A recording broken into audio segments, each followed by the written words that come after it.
called momentum. The product of mass and velocity is called momentum. तो देखें, मैं आपको एक एग्जांपल दूंगा, तो यहां से एग्जांपल से हम समझते हैं कि हमारे पास एक देखें एयर फिल्ड, हमारे पास क्या है, एक बालून है, ठीक है।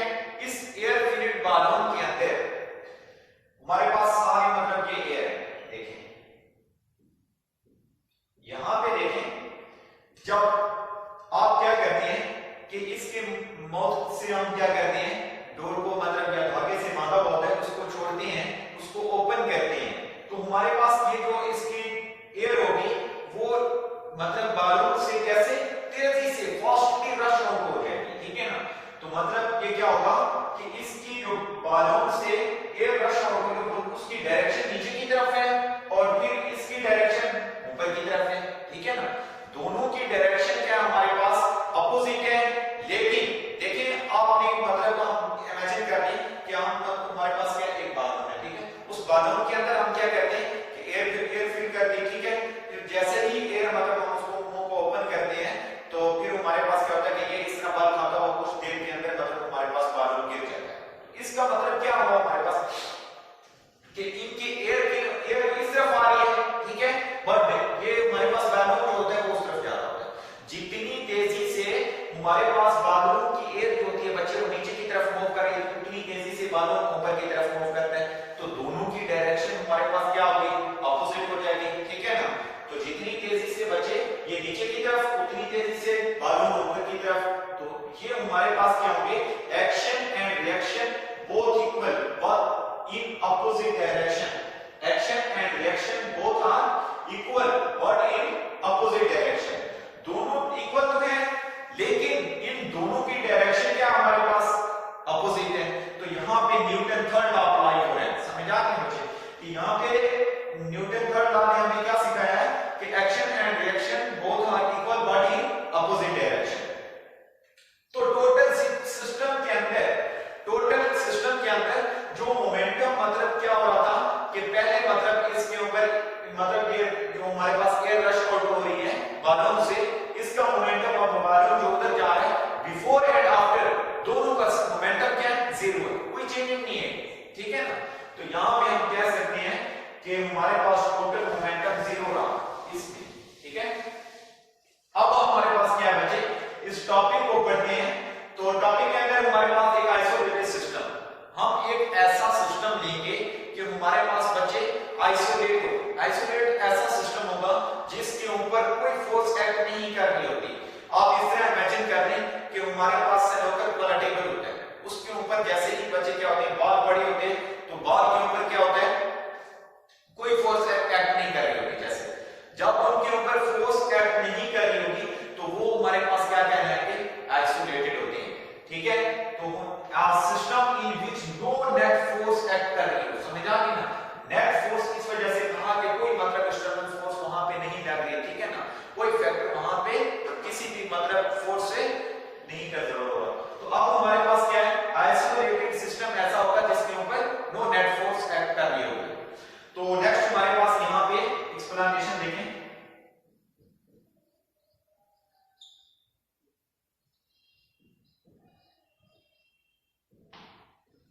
एक्सप्लेनेशन के अंदर फर्स्ट बात आप यही कहेंगे कि हमारे पास बचे two smooth and hard ball. कितनी बचे, टू। एक का नाम हमने M1 रखा, दूसरे का नाम M2। अच्छा यहां पे देखें हमारे पास स्मूथ बॉल होंगे, एक हमारे पास क्या होगा कि टू स्मूथ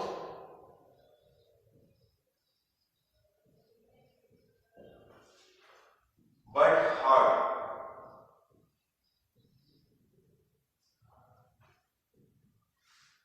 अब स्मूथ और हार्ड कैसे होंगे कि हमारे पास देखें ये हमारे पास स्नूकर वाले ही बॉल लेते हैं, ठीक है ना बच्चे।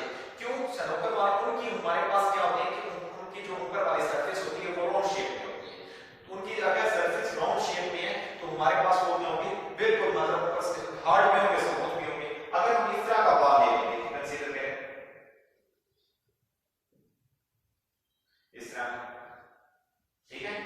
आगे से हमारा जो M2 है, ये M2 जी आपके पास M1 है। ये इस डायरेक्शन में जा रहा है, तो देखिए कभी भी इसको मतलब ये इसको आगे की तरफ मतलब नहीं मोमेंटम को कंजर्व कर सकता, समझा? क्योंकि इसकी शक्ल ही ऐसी है, इसकी तो ऐसी शक्ल है जैसे मतलब सर्कल से हमारे पास उसकी कोई मतलब कोई कोना उस तरफ जा रहा है, कोई उस तरफ जा रहा है, तो मतलब कोई हमारे पास ये क्या है, एक मतलब रेक्टेंगुलर पैरेलल मतलब कोई हमारे पास शक्ल नहीं है इसकी।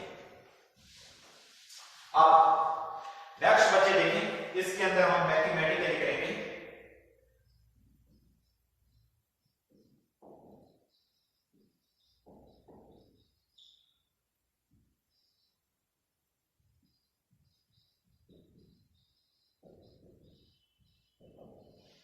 मैथमेटिकली डेरिवेशन के अंदर आपने इमेजिन करना है कि हमारे पास एक बच्चे m1 है, ठीक है मैथ्स, और दूसरा आपके पास क्या है m2।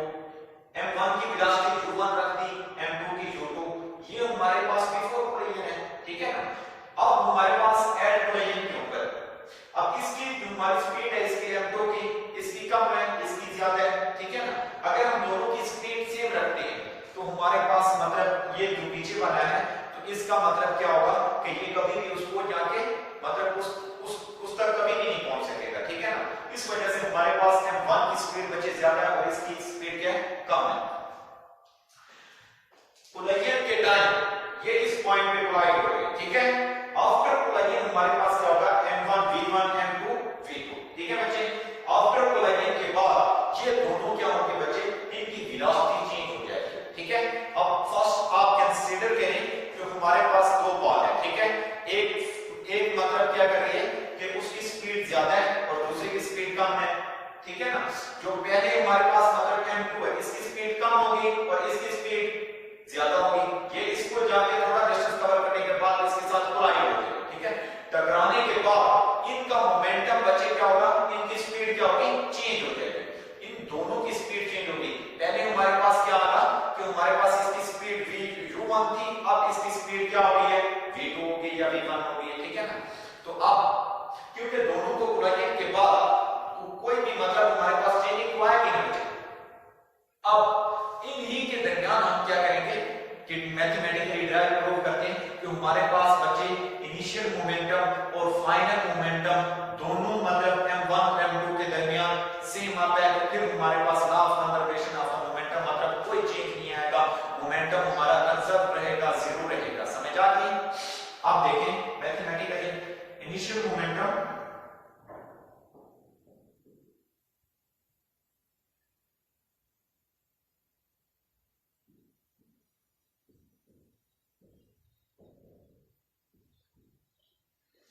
Momentum before collision m1 का हमारे पास m1 u1 m1 और u1 की हमारे पास, ठीक है। सिमिलरली m2 के लिए है m2 और ये आपके पास u2 बन गया, ठीक है। अब टोटल लेंगे हम, टोटल दोनों के दरमियान हम क्या करेंगे कि बच्चे दोनों के जब हम लेंगे तो before collision total momentum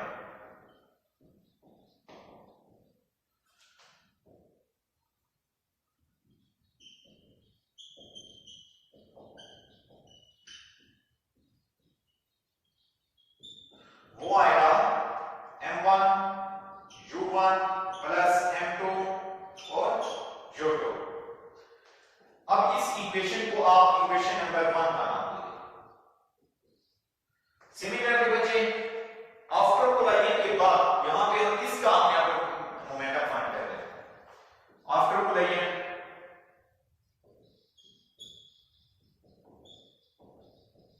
m1 का जो मोमेंटम होगा वो क्या होगा बच्चे, m1 v1। सिमिलरली m2 के लिए हमारे पास क्या आएगा, m2 v2, ठीक है। अब आफ्टर कोलिजन जो हमारे पास बचे इन दोनों का मोमेंटम टोटल कर लें, इसको टोटल मोमेंटम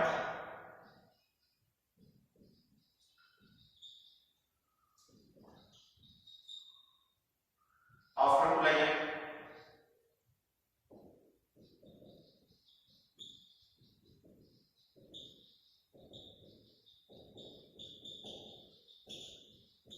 इसको इक्वेशन नंबर 2 का नाम देते हैं। दोनों को कंपेयर करेंगे, इनिशियल मोमेंटम इज इक्वल ठीक है, तो ये हमारे पास बन जाएगा बच्चे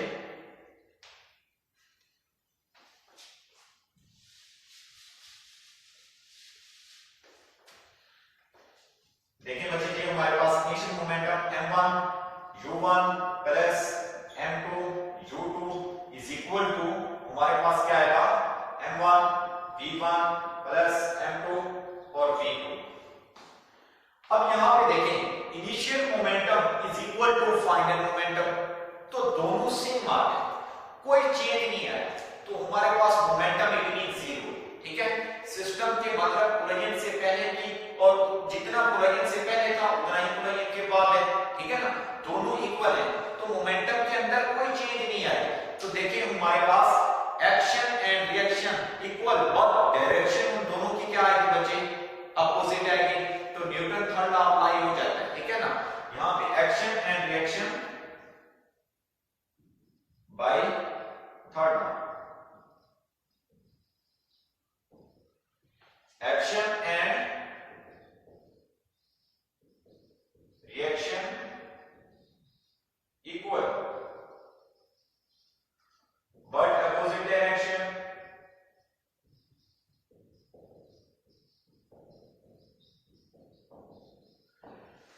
अब देखें इसके बाद हमारे पास एग्जांपल है कि यहां तो हम प्रूव कर चुके हैं मोमेंटम जितना हमारे पास कोलिजन से पहले था उतना ही बाद में, मतलब कोई चेंजिंग नहीं, initial momentum and final momentum दोनों सेम आ गए। अब नेक्स्ट बात है बच्चे कि हमारे पास क्या आ गया कि एक बुलेट ले लिया, ठीक है, बुलेट और मतलब एक गन है, ठीक है, उन दोनों का जब हम फायर करते हैं, ठीक है, तो जितनी फास्टली मतलब बुलेट आगे की तरफ जाएगी, आगे उतनी ही फास्टली मतलब पीछे की तरफ गन हमारे जाएगी। ठीक है, तो इट मीन मतलब हमारे पास जो बुलेट थी वो आगे किसी भी चीज को नुकसान पहुंचाएगी कितनी तेजी से मतलब जाती है। ठीक है, तो वो उसका मोमेंटम मतलब कन्वर्ट हो जाएगा उसके अंदर, तो उसके लिए उस मोमेंटम को बैलेंस करने के लिए जो हमारी बचे गन होती है वो उतना ही जट पीछे की तरफ लेगी। ठीक है, जैसे मैंने आपको बालून वाली एग्जांपल दी है कि जितनी एयर मतलब फास्टली मूव करेगी, रश आउट होगी बालून से, उतनी ही बालून मतलब पीछे की तरफ मूव करेगा।